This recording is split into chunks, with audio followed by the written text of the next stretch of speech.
Bienvenido al programa Despegue 30D de Tribus Team. El hábito diario de escuchar esta información tiene el poder de ayudarte a crear un brillante futuro financiero. Cambia lo que escuchas, cambia lo que lees, cambia con quién te asocias y cambiarás tu vida. Buenas noches. Esta conferencia arranca, o más bien la titulé, Descifrando el Código de la Riqueza. Porque desde hace mucho tiempo, constantemente me preguntaba por qué hay gente que logra unos resultados en la vida, desde el punto de vista financiero, totalmente sobresalientes, y por qué hay gente que pasa sin pena ni gloria. ¿Alguna vez te has preguntado eso? Y de pronto uno puede darse algunas respuestas a esa pregunta. Uno puede decir, no, pues porque de pronto esta persona tuvo cierta educación y esta no. Pero empieza uno a revisar casos y se da cuenta que hay gente sin educación que tiene un resultado económico bien interesante. Y hay gente con más o menos buena educación con un resultado súper promedio. Yo todo el tiempo me estaba preguntando ese tema. Sobre todo desde que estaba antes de acabar la carrera. Me acuerdo que comparto clase con un pelado, con un muchacho 6 meses menor que yo, de origen judío, ¿no? Si yo les digo a ustedes rápidamente, judío, ¿rico o pobre? ¿Ustedes qué dicen? Rico. Tienen plata casi todos. Y este tipo me había contado que había empezado una empresa con gente de su comunidad, y estoy hablando del año 90 y tantos, hace muchísimo tiempo, él ya estaba generando 50 millones de pesos mensuales de ingreso. Eso sí, era bien viejo, tenía 21 años de edad. Entonces me puso a pensar un montón de cosas. ¿Cómo así? ¿Qué es lo que hace cierta gente para tener ciertos resultados? Descifrando el código de la riqueza. Es como descifrar un código, es como una combinación de una caja fuerte. Toca saber qué combinación poner, qué combinación de números poner para que el resultado se dé. ¿Y por qué? Porque yo creo que en la vida muchas veces hemos tenido un montón de programación por medio de nuestros padres, profesores, la gente con que convivimos, que nos empieza a meter información que nos dice que nosotros no podemos lograr ciertas cosas. Como dice la lámina, usted no es pobre, usted es empobrecido. Nos meten tanta información, muchas veces basura, que desafortunadamente no nos lleva a donde queremos llegar. Yo quiero hacerles una pregunta. ¿Quiénes de los que están aquí en el salón quieren ser financieramente exitosos en la vida? Una cosa es querer, ¿no? Ahora, ¿quiénes piensan realmente que van a ser financieramente exitosos? Ay, tan bonito. Todos levantando la mano. Ahora fíjate, ¿quiénes de los que levantaron la mano la primera oportunidad y la segunda oportunidad han buscado un mentor, se han asesorado de alguien realmente rico que los enseñe a ser ricos? O sea, eso es como si yo quiero ser médico, si me apasiona en la vida fuese a ser médico y yo no paso por la escuela de medicina. Así sea médico general de los 7 años, los 5 más rural más internado. No soy médico, no voy a poder operar como médico, por lo menos legalmente hablando. Exactamente yo me di cuenta que es lo mismo. Queremos ser exitosos financieramente hablando, pensamos que vamos a ser exitosos financieramente hablando, pero muchas veces nunca nos hemos tomado el trabajo de identificar personas exitosas y ver qué diablos han hecho, qué han ejecutado, cómo ven el mundo, cómo piensan, cuál es su sistema de creencias para ser ricos. Y eso es bien, bien, bien interesante. ¿Y por qué hablo de esto? Porque hace mucho tiempo conocí a este señor, el que sale ahí en la diapositiva. Él se llama Thomas Corley. Es un tipo rico y exitoso, tiene un magíster en impuestos. Pues lo interesante es que este tipo hace mucho tiempo le dio por tomarse un año sabático. Se retiró lo que estaba haciendo y se tomó 5 años para poder identificar qué lleva a una persona a ser rica y qué lleva a una persona a ser pobre o a tener resultados mediocres financieramente en la vida.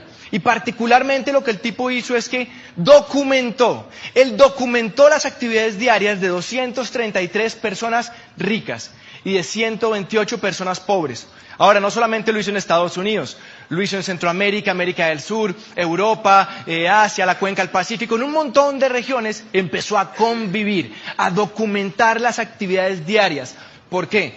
Porque los seres humanos somos seres de hábitos.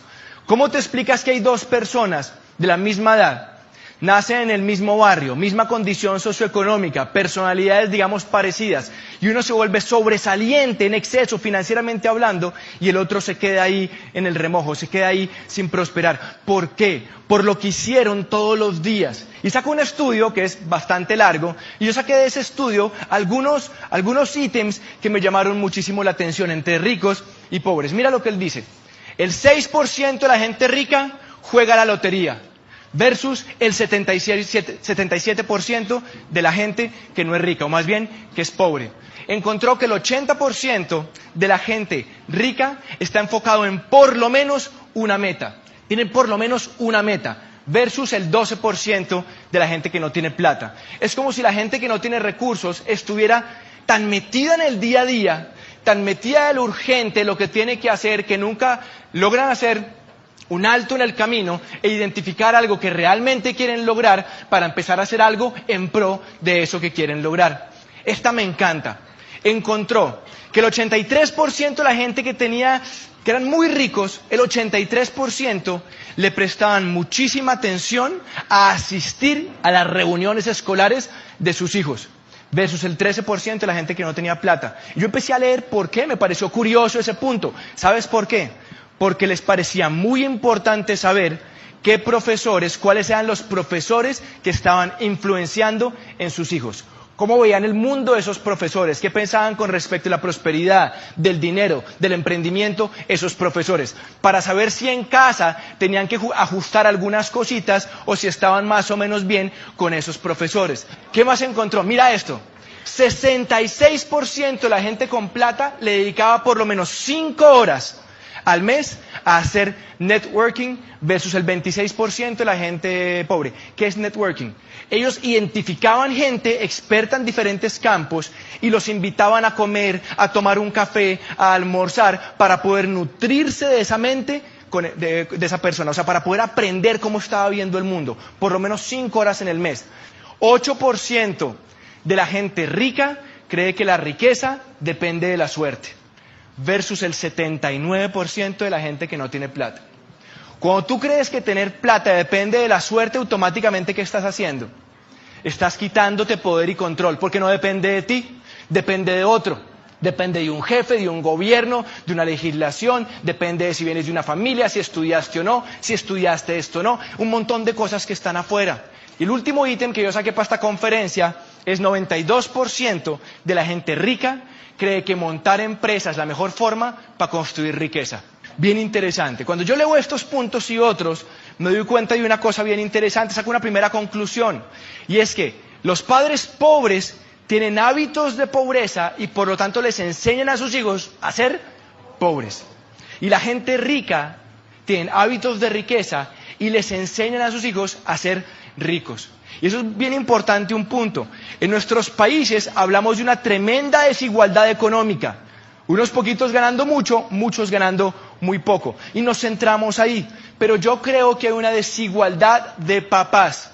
Y eso lo dice Corley. ¿Cómo así que es desigualdad de papás? Claro, que si una pequeña cantidad de los papás enseñan cosas para ser ricos y mucha gente enseñan cosas para ser pobres, lo que toca es volver a estos que enseñan cosas para ser pobres, que entiendan cómo cambiar los hábitos para que puedan mejorar su condición financiera y se disminuya esa brecha.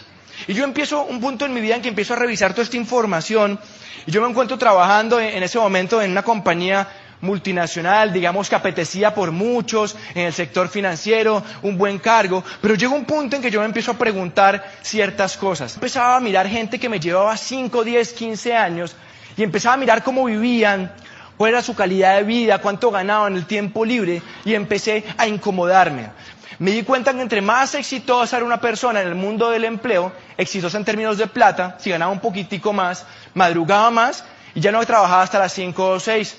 Trabajaba hasta las 6:30, 7, 7:30, 8. Empecé a mirar gente que estaba en sus 30 y se estaban ya recién casados o llevaban poco tiempo de casados y me di cuenta que no veían a sus parejas, que se veían bien temprano en la mañana, totalmente recontramadrugados y por la noche hechos unos trapos, cansados de trabajar en que casi ni hablaban. Querían ver televisión, comer algo y acostarse a dormir porque el siguiente día tocaba ir a trabajar. Y empecé a darme cuenta de eso. Y empecé a mirar gente con 30 y pico, ya con hijos, y me di cuenta que papás y mamás cada vez compartían menos tiempo con los hijos, porque mamá y papá estaban trabajando, y empecé a darme cuenta que eso iba a ser mi vida. Entonces me incomodé, y como me incomodé, estaba buscando. Y como decía Coley, que el 92% de la gente rica creían que para construir riqueza era clave montar una empresa, yo empecé a decir, ¿qué diablos monto? Porque es que uno dice, sí, voy a montar empresa, pero ¿qué monto? No estoy hablando de un negocio, hacer un negocio, estoy hablando de construir una empresa. ¿Qué es un negocio? Compras un carro en 40 millones, lo vendes en 45, te ganaste 5 millones. Hiciste un negocio. Una empresa hay que construirla, es como este edificio, lo construyes, lo arriendas, le sacas dividendos. Eso es construir, es lo que yo quería construir. Pero qué idea, yo decía, ¿qué se me ocurre? Las cosas que encontraba costaban un mundo de plata que yo no la tenía en ese momento. No tenía experiencia, era muy joven y llevaba un tiempo de buscar y buscar y buscar, como 6, 7, quizás 8 meses. En ese momento llega un súper amigo de universidad, de rumba, nos veíamos todas las semanas, me dice: Camilo, hice un programa de emprendimiento aquí en Bogotá y conocí un tipo que la tiene clara. Hay un proyecto que está arrancando y parece que tiene un potencial súper interesante. Yo vivía con mis papás en ese momento y me empieza a contar, me empieza a hablar como de una serie muy sencilla, una hoja de papel, de algunas posibilidades, pero cuando me empieza a contar me dice: oiga, si tiempo y dinero no fuera problema, ¿usted qué haría? O sea, no le falta plata, tiene el tiempo para disfrutarlo, ¿usted qué haría? Yo le decía: ¿cómo así, Juan Ricardo? Sí, piense que es imposible fracasar, ¿no? Piense que puede hacer lo que quiera con su plata. ¿Cuáles son sus sueños? ¿Usted qué haría? Y fíjate, yo tenía 23 años de edad y ya yo empezaba a tener un montón de techo en mis perspectivas, porque lo que yo veía que me esperaba era trabajar 30, 35, 40 años para otro. Y cuando Juan Ricardo me hace esa pregunta, yo le digo: uy, no, pues de pronto esto o esto. Y me dice: póngalo en una lista, hagamos una lista de sueños. Y empecé a hacer una lista de sueños. Pero yo te pregunto a ti, ¿tú qué harías si tiempo y plata no fueran problema? ¿Cuáles son tus sueños? ¿Qué es lo que tú quieres buscar? ¿Qué te hace realmente feliz? ¿Cuál es tu pasión realmente? Si no tuvieras ese estrés, ¿tú qué harías? ¿Qué harías si fuera imposible fracasar? Y yo anoté, por ejemplo: Juan, yo no quiero depender de un trabajo. Yo empecé a darme cuenta que el valor que regía mi vida era la libertad. No tenía tan clara esa palabra, pero sabía que era eso. Quería la plata y quería el tiempo y quería algo que me diera un sentido de trascendencia a mi vida. Yo quería algo así, era libertad. Y yo pensaba que si crecía corporativamente hablando, la jaula del empleo iba a cambiar las barras de hierro a bronce, bronce a plata, plata a oro, pero iban a seguir siendo una jaula, iban a seguir siendo barras, y no quería eso. Yo no quería estar hasta mis 55, 60 años trabajando para otra persona, yo no quería eso. Sentía que la vida era muy cortica y que se me iba a pasar muy rápido trabajando para otro, así el puesto fuera bueno. Y anoté: ¿sabe qué? Yo quiero tiempo para mi familia. A mí nunca me faltó nada, afortunadamente. Mi papá sigue trabajando como médico, un médico muy exitoso, ingresos muy altos, pero yo tuve papá desde sábado a las 2 de la tarde y domingo. Estaba trabajando, él salía a 6 de la mañana, llegaba a 8 de la noche, y pues yo no lo veía por la mañana, y cuando me acostaba era el besito, buenas noches, y no más. No tenía relación con mi papá cercana hasta los 18, 20 años. Y yo dije: ¿sabe qué, Juan? Yo quiero, cuando tenga hijos, poder compartir tiempo con los hijos. Y con mi esposa. No estaba casado, no tenía hijos, pero me quería casar después y quería tener hijos después. Y quería poder compartir, saber lo que es vivir una familia. No tener una familia, vivir una familia. Y entonces me dice Juan: bueno, le digo: bueno, ya, paremos acá. ¿De qué se trata esto? Y me dice: Camilo, hay 2 cosas que usted tiene que tener claras. Si entiende esas 2 cosas, usted tiene posibilidad de entender este negocio. Le dije: bueno, ¿qué tengo que entender? Lo primero que me decía Juan es: oiga, ¿usted es consciente que todos los meses o cada quincena o lo que sea compramos cosas? Le dije: sí, ¿entiende eso? Yo le dije: sí, lo entiendo. Me dice: perfecto, vamos a pasar al siguiente punto. Lo siguiente que tiene que entender es que la forma en que los productos están llegando a un mercado ha empezado a cambiar. Antes pasaban, como está ahí arriba, a través de una cadena de intermediación larga, fortalecida por la publicidad. Pero ahora, me decía Juan Ricardo, ahora con la aparición de Internet, eso está cambiando. Los consumidores podemos comprar directamente a las fábricas, podemos hacerlo así, y eso trae unos beneficios. Me dice: ¿entiende esto? Yo le dije: sí, yo entiendo esto. Me dice: ok, ¿la oportunidad de qué se trata? En este proyecto, cualquier persona emprendedora puede conectarse con la fábrica por 28.000 pesos. Le dije: ok, ¿y qué hago al conectarme con la fábrica? Me dice: mire, usted hace lo siguiente. Número 1, redirecciona su consumo. Todo eso que está comprando en otro lado, donde sea que esté comprando, ya no lo compra allá, y lo que esté disponible en su negocio, lo compra de su propio negocio a través de ese código que lo conectó con el fabricante. Me dice: ¿usted es capaz de hacer eso? Le dije: cambio mi lugar de marca. Con el código dejo de comprar acá y me compro a mí mismo con el código. ¿Es así? Me dijo: sí. ¿Qué más hago? Me dice: usted empieza a crear una comunidad. ¿Yo qué es eso? Un grupo de personas que hacen lo mismo que usted. Compran un código que los conecta al fabricante y cada uno de ellos dejan de comprar donde estén comprando y empiezan a comprar directamente al fabricante. Y empieza a crear una red, una comunidad. Le digo, ¿y cómo aprendo a hacer eso? Me dice, clave, usted se educa para convertirse en profesional. Y me preguntaba, Camilo, ¿usted cuánto le tardó llegar ahorita para graduarse ingeniero industrial de la Universidad de los Andes en Bogotá? Yo dije 5 años. Me dijo exactamente igual, usted se educa, pero para tomar esto y lograr que sea para usted algo con un potencial empresarial. Me dice, Camilo, ¿me entiende? Y yo le digo, sí, más o menos, Juan. En la medida que esa red sea más grande, se mueven más volúmenes, y más volúmenes, pues generan normalmente un mayor ingreso. Y yo empecé a hacer un cálculo, que siempre lo explico con esa laminita. Y quiero preguntarte a ver si tú lo ves para ti, si ves que eso es posible. Ahora que yo decía, ok, ¿qué tal que me empiece a volver bueno en este asunto? Y arme una red dentro de los cuales haya 100, que cada uno sea responsable por 1 millón. ¿Cuánto facturaría ese negocio? 100 millones al mes. Y dije, ¿qué tal que me vuelva profesional en esta vaina? Y arme una red dentro de los cuales por lo menos haya 1000. 1000 responsables por 1 millón cada uno. ¿Cuánto da 1000 por 1 millón? 1000 millones de pesos mensuales. Y eso me quedó retumbando. Porque yo sé, y todavía sé, que montar un negocio que venda mensualmente 1000 millones de pesos al mes no es fácil. Y si lo montas requiere una inversión importante, pones en riesgo esa plata, probablemente tienes que dejar lo que estás haciendo para dedicarte a eso. Yo sabía que poder generar una empresa que vendiera 1000 millones de pesos al mes era algo interesante. Lo que tenía que descubrir es que fuera real, que tuviera un potencial serio, que valiera la pena de mi tiempo y que realmente pues se pudiera hacer. Entonces yo entiendo esto y le digo, bueno, pero hay un montón de cosas por allá medio raras, ¿no? Uno oye todos los días pirámides, esta empresa, ¿con quién? O sea, ¿con quién armamos esa red? ¿Cómo lo hacemos? ¿Cómo sé yo si lo hago con esta o lo hago con esta? Y la gente puede opinar lo que quiera. Y a mí las opiniones siempre me resbalan. Porque hace mucho tiempo yo empecé a aprender, fue investigar. ¿Investigar quién? ¿Qué dice la gente que tiene los resultados? ¿Qué dice la gente que es reconocida? ¿Qué dice la gente que sabe? Y empecé a mirar. Y hay un tipo en el mundo que se llama Michael Klaus. Lleva 22 años desde la academia en la Universidad de Chicago, documentando casos de éxito en mercadeo en red. Y este Michael Klaus sacó un listado de las 25 compañías mejores, según él, de mercadeo en red. No es mi cuñado ni es tu vecino, ¿no? O sea, la opinión de él más o menos vale. Y saca 25 empresas. Y la primera, él dice, Amway.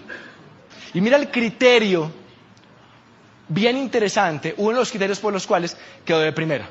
Dice, la compañía debe llevar en el mercado por lo menos 10 años. Y yo pensaba, ¿no sería al revés, más bien? Entre más nueva, más oportunidad de crecer. Y entonces empecé a leer y a documentarme, para que te quede claro.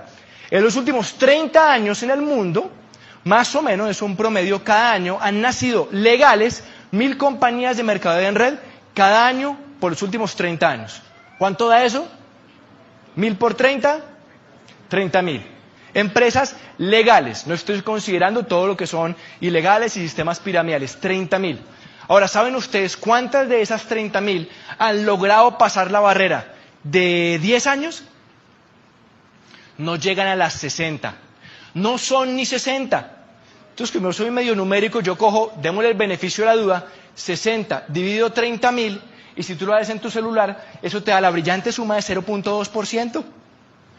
Eso es lo mismo cuando yo me montaba hoy en el avión de Bogotá a Cali, me montaba ahí tranquilito, cinturón de seguridad, cogí la revista y llega el piloto y dice, bienvenidos señores y señores a su vuelo 9715 con destino a la maravillosa ciudad de Cali. Quiero contarles que la posibilidad de llegar a su destino es 0.2%.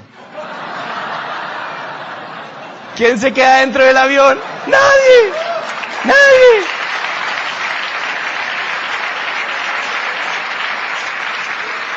Es lo mismo. O sea, 0.2%, dicho de otra manera, es una de cada 600. Entonces, ¿por qué diablos iba yo, aparte de un trabajo, me iba a tener que entrenar, dedicarle tiempo, esfuerzo, iba a arrancar con alguna que llevara menos de 10 años? No es que no pudiera pasar los 10 años, pero era una entre 600, tenía 0.2%. Entonces para mí era mucho más inteligente arrancar en una que hubiera pasado los 10 años porque ya estaba estaba al otro lado, pues. Lo otro me di cuenta que no era tan inteligente desde el punto de vista empresarial. Entonces eso me quedó claro.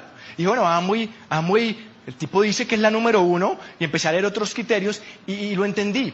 Pero entonces le dije a Juan Ricardo, Juan, muéstreme referentes. Yo quiero referentes. Muéstreme gente realmente que ha logrado transformar su vida y llevar este negocio a lugares increíbles. Yo quiero saber, quiero conocerlos. Y empecé a documentarme y a mirar casos. Y un tiempo después de haber arrancado el negocio, conozco a este señor. Él se llama Miguel Aguado. Cuando yo conozco a Miguel Aguado, no solamente era doble diamante el negocio de Amway, sino que me enteré que era el cargo ejecutivo más alto de la General Motors en España. En ese entonces, no hoy en día, en ese entonces la General Motors era la empresa más grande del mundo. Era como un Microsoft, un Oracle, una empresa gigantesca. Y el tipo era el gerente general de esa compañía, el cargo más alto. Tú tienes que entender que un gerente general o un presidente de una compañía multinacional no se gana ni 5 millones de pesos mensuales, ni 10, ni 15, ni 20. Por ahí pasó hace rato. O sea, ser presidente de una compañía multinacional, la escala salarial es bien importante. Y me quedé pensando, porque si el negocio había sido bueno para él, quizás también lo iba a hacer para mí, porque yo no era presidente de ninguna compañía multinacional. Lo conozco como a los 50 años de edad, un tipo súper exitoso, y sigo buscando referentes. Y después de un tiempo conozco a este señor. Alfredo Montaner había sido vicealcalde de la ciudad de Panamá, un vicealcalde, había sido embajador de Panamá en Colombia, y lo que les cuento es una infidencia. Cuando era embajador, cuando empieza a hacer este negocio en serio, él se ganaba hace muchos años 36 millones de pesos mensuales.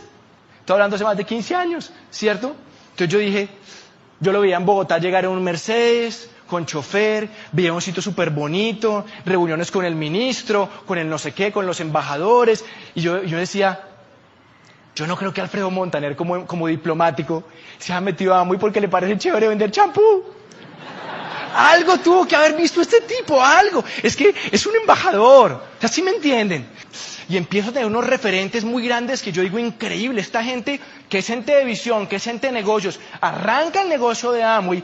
Todos estos están en mejor situación que yo, tienen más experiencia, tienen más plata, tienen más reconocimiento, tienen más todo a nivel empresarial. Y hay otro, Rodrigo Silva, es el dueño actual de Papas Súper Ricas, de pronto la conoces. Es una empresa de más de 1.500 empleados, una empresa que lleva más de 50 años en Colombia. Rodrigo Silva es esmeralda de Amway. Y dice que arranca este negocio porque comparando lo que toma el tiempo, los recursos, jalar adelante una compañía como Papas Súper Ricas y sacar adelante el negocio de Amway, son dos cosas completamente distintas. En invenciones, en riesgos, en temas legales, es distintísimo. Entonces cuando yo veía eso decía, no, un momentico, claro, estos tipos arrancaron y están súper bien parados en Amway porque tenían plata. Era gente influyente, era gente pesada, por eso es que arrancaron el negocio de Amway. Entonces uno empezaba a mirar y volteé la torta. Encontré a Leonor Carvajal. Leonor Carvajal, si no estoy mal, nace en Pitalito, Huila, una familia sencilla, una familia humilde, se va para Bogotá, tiene segundo, tercero de primaria, o sea, no tiene educación, ¿no? Saca adelante 4 hijos como mejor puede y se hace diamante del negocio de Amway, viviendo en Ciudad Bolívar, más de 60 años, con diálisis. Creo que un día sí, un día no, va a que le hagan su rollo con respecto a la diálisis. O sea, una señora sola con más de 65 años, estrato 1, se hizo diamante en Amway. Sí, o sea, no tiene que ver con la posición. Era influyente como líder, tenía convicción en sí misma. Y empecé a mirar casos. Esta niña es Sara Vallejo. Sara Vallejo fue campeona mundial de patinaje, 20 y pico de años. Tiene título mundial de patinaje aquí en Colombia. Deportista exitosa. Y otro caso ahí para mostrar algunas cosas. Imagínate lo siguiente. Si has estado en Bogotá, en las afueras, como en el suroccidente, hay una población que se llama Mosquera. Imagínate que vas en carro, si tienes carro, si no, imagínate, vas ahí a tanquear con tu carro, llénelo, y sale él con overol,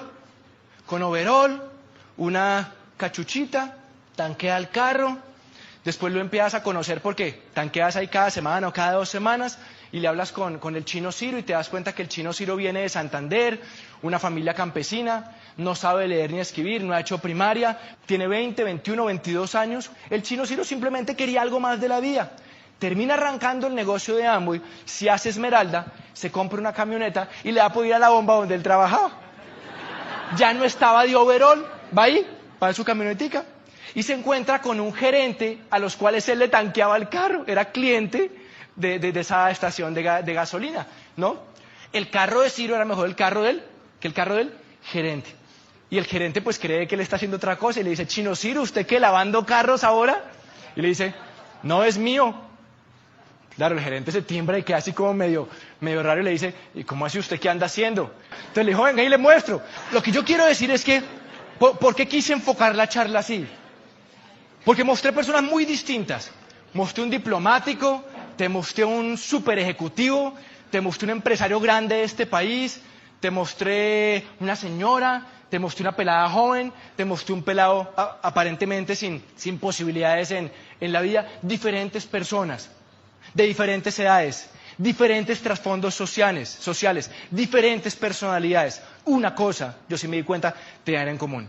Querían de verdad mejorar su calidad de vida, pero no habían encontrado un vehículo. Digo, oye, Juan, cuénteme cómo es el plan financiero, cómo funciona esta movida. Y él me dice, mire, es más o menos fácil. Me dice, mire, hay un primer escalón, aquí con número 1, que se trata de armar un grupo. Uno no les gusta vender, no venden muchos, otros les gusta vender, si venden, no importa, pero con la visión y empiezan a construir una comunidad. Cuando hacen esa comunidad, de que más o menos le compran a Amway 30 millones de pesos mensuales y lo sostienen todo un año, esa persona va a llegar a platino fundador y ese primer año se va a ganar más o menos 40, 50 millones de pesos adicionales. Ahora, si esa persona empieza a multiplicar, empieza a aprender cómo hace el negocio, le dicen que es Esmeralda. Y como Esmeralda, más o menos, se puede ganar 100, 100 y pico millones de pesos al año. Está bien, no eres rico, pero estás arrancando a generar un ingreso complementario que empieza a volverse interesante. Pero si entonces él duplica por 2 lo que es una Esmeralda, o sea, en vez de tener 3 grupos, tienes 6 grupos, entonces llegas a una cosa que se llama diamante, que es el principio para mí del negocio grande. Ahí arranca el negocio grande. No es el negocio grande, ahí arranca el negocio grande. Y ahí el primer año te puedes ganar 300 millones de pesos en ese año y lo puedes construir en 2, 3, 4, 5 años. Cuando yo veo y entiendo que tengo una oportunidad y que me permite a mí generar 300 millones de pesos al año, a mí me empieza a encantar esta historia.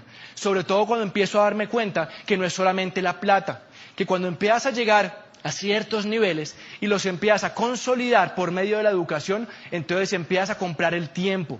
¿Y se acuerdan que yo les dije que quería libertad? Entendí que por medio de este negocio no solamente podía tener el ingreso, sino también podía tener el tiempo. Y me encantó. Pero hay una cosa clave y con eso quiero cerrar. Yo estaba buscando. Este negocio es de buscar al que está buscando. Y si tú estás buscando realmente una vida mejor, más tiempo, emprender, créeme, con esta oportunidad tú puedes salir adelante si estás dispuesto a tomarla en serio a través de la educación. Mis amigos, gracias por su atención. Nos vemos en la próxima.